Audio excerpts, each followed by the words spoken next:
Oi pessoal, tudo bem com vocês? Hoje eu tô aqui pra mostrar minha rotina andando de patins. Vamos lá!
Fala pra galera a tua idade.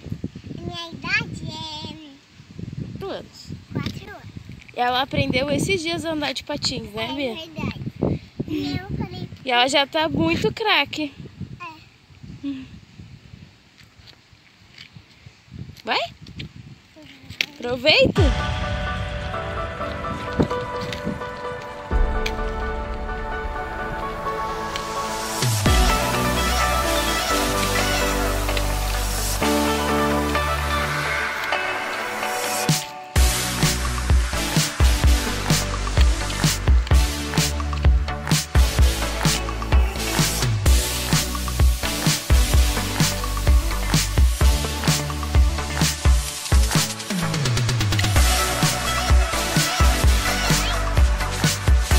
Agora fala pro pessoal que nós vamos levar teus bebês gêmeos pra andar de balanço. A gente vai levar os bebês gêmeos pra andar de balanço. Eles vão ficar bem felizes. É uma surpresa. Não pode saber. É uma surpresa? Então vamos lá? Vamos. Hoje eu tô aqui pra gravar. Eu disse pra você que eu ia gravar os irmãos gêmeos, né? Eu não esqueço de nada. Olha só que bonitinho. Eles vieram andar de balanço. Qual é o nome deles, Bia? João e Larissa.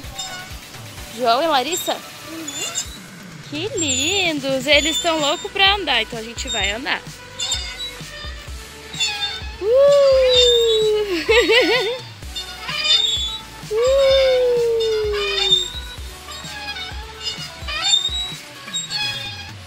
É muito bom andar de balanço, né? Ih, o sol tá no rosto.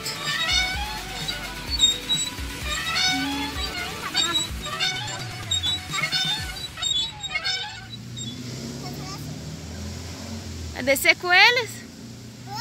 A Bia vai descer com os nenê. De novo.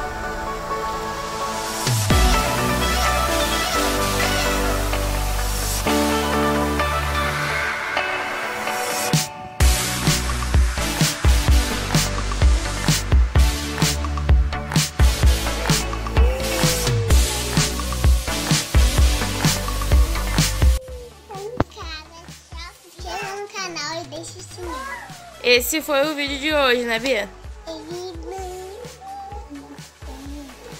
Se inscrevam no canal e deixem muitos likes.